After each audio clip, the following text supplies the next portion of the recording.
ആലൻ ഷെർ നമുക്ക് മറക്കാൻ പറ്റുമോ അല്ലേ? ആലൻ ഷെറിൻ എന്ന 10 മാസം പ്രായമായ കുരുന്നിലൂടെ അവയവദാനത്തിൻ്റെ സന്ദേശം രാജ്യമാകെ പടർന്നിരിക്കുകയാണ്.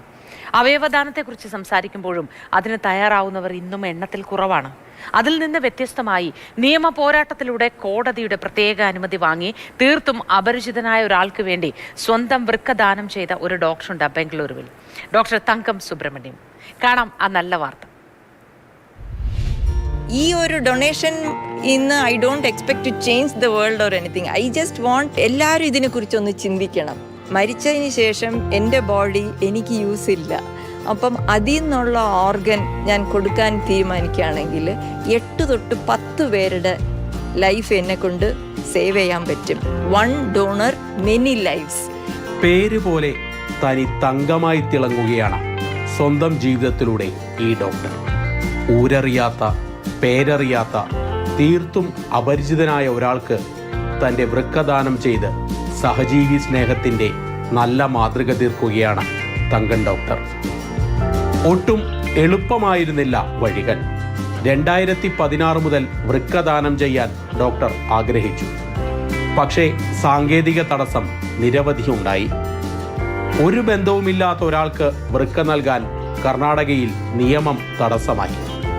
ഒടുവിൽ ഹൈക്കോടതിയിൽ പോയി വാദിച്ചാണ് അവയവദാനത്തിന് അനുമതി നേടിയത്. ഒരു റെസിപ്പിയൻറ്റിനെ കണ്ടുപിടിച്ചു. ഒരു 24 വയസ്സ് പയ്യനായിരുന്നു. He was an orphan, end stage kidney disease, alternate day ഡയാലിസിസിലായിരുന്നു ആ കുട്ടി. കമ്മിറ്റിയുടെ മുമ്പിൽ വെച്ചു. പക്ഷേ എൻഡ് റിസൾട്ട് അവർ നോ എന്ന് പറഞ്ഞു. വെറുതെ ആ ട്രാൻസ്പ്ലാന്റേഷൻ ഡിപ്പാർട്ട്മെൻറ്റിൽ പോയപ്പം എനിക്ക് അറിയാൻ വന്നു ആ പയ്യൻ മരിച്ചുപോയി എന്ന്.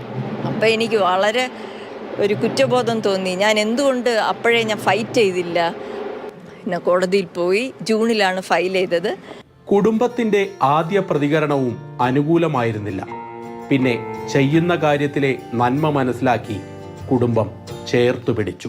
Definitely I am extremely proud, and to imagine that you can save one human being, or maybe you can save many lives, okay, through one donation. It's an extremely powerful idea. വൃക്ക ദാനം ചെയ്ത് സാധാരണ ജീവിതത്തിലേക്ക് മടങ്ങി വന്ന doctor ആദ്യം കേൾക്കുന്നത് ആലൻ ഷെറിൻ്റെ വാർത്തയാണ്. I appreciate ആ പേരൻസിന്. എൻ്റെ കുട്ടി will be living for ever through 5 other people's lives. അതെന്തൊരു വലിയ മഹത്തായ ഒരു ദാനമാണ്. That is really inspiring. Afghanistan പോലെ ദുരിതമനുഭവിക്കുന്ന നാടുകളിൽ പോയി സന്നദ്ധ സേവനം ചെയ്യാറുണ്ട് തങ്കൻ ഡോക്ടർ. വൃക്ക ദാനം ചെയ്തതുകൊണ്ട് തൻ്റെ പതിവ് ജീവിതത്തിന് യാതൊരു മാറ്റവുമില്ല എന്നും ഡോക്ടർ സാക്ഷ്യപ്പെടുത്തുന്നു. ഒരു ഡോക്ടറായിട്ട് തന്നെ ഈ ഒരു എക്സ്ട്രീം സ്റ്റെപ്പ് എന്തുകൊണ്ടാണ് എടുത്തതെന്ന് വെച്ചാൽ I want to send a message to the people that it is safe and it is scalable. എല്ലാവരുടെ ഫാമിലിയിലും ഈ ഒരു ഇതിനെക്കുറിച്ചൊരു ചർച്ച ഉണ്ടായെങ്കിൽ I think I have sparked a conversation. ബംഗളൂരുവിൽ നിന്നും കെ ബി ശ്രീധരൻ, മാതൃഭൂമി ന്യൂസ്.